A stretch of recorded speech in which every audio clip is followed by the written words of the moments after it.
அஸ்ஸலாமு அலைக்கும் வரஹ்மத்துல்லாஹி வரகாத்துஹு. பிஸ்மில்லாஹிர் ரஹ்மானிர் ரஹீம்.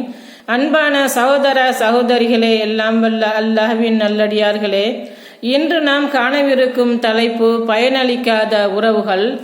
எந்த குடும்பத்திற்காக, எந்த பிள்ளை குட்டிகளுக்காக, எந்த உறவினர்களுக்காக தனது வாழ்வை இவ்வுலகில் அர்ப்பணித்தானோ அவர்கள் அனைவரையும் ஈடாக கொடுத்தாவது தான் விடுதலையாக வேண்டும் என்று மனிதன் விரும்புவான் என்றால், நம்மை இறைவனது நெறியை விட்டும் இறை தூதர் வழியை விட்டும் திசை திருப்பும் இந்த உறவு முறைகள் தேவைதானா?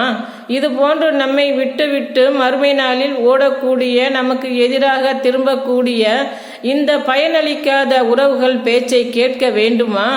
யாரை நேசிப்பதாக இருந்தாலும் அந்த நேசம் அல்லாஹுக்காக, அவனுடைய தூதருக்காக இருக்க வேண்டும். யார் அல்லாஹுக்காக நேசித்து, அல்லாஹுக்காக வெறுத்து, அல்லாஹுக்காக கொடுத்து, அல்லாஹுக்காக வெறுத்தால் அவனது ஈமான் நிறைவேற்று விட்டது என்று நபி ஸல்லல்லாஹு அலைஹி வஸல்லம் அவர்கள் கூறினார்கள். அறிவிப்பவர் அபு உமாமா ரலியல்லாஹு அன்ஹு, அபு தாவூத் 4681.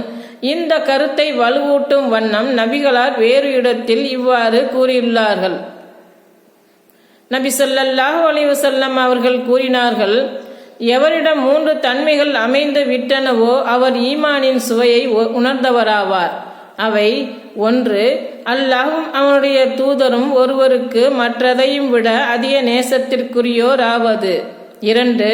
ஒருவர் மற்றொருவரை அல்லாஹுக்காகவே நேசிப்பது. 3.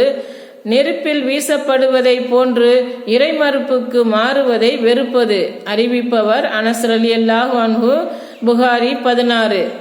ஈமானை நன்றாக அறிந்தவர்கள் எந்த நிலையிலும் அல்லாஹ்வின் கூற்றை விட, அவன் தூதர் காட்டிய வழியை விட உறவினர்களின் பேச்சுக்கு முதலிடம் கொடுக்க மாட்டார்கள்.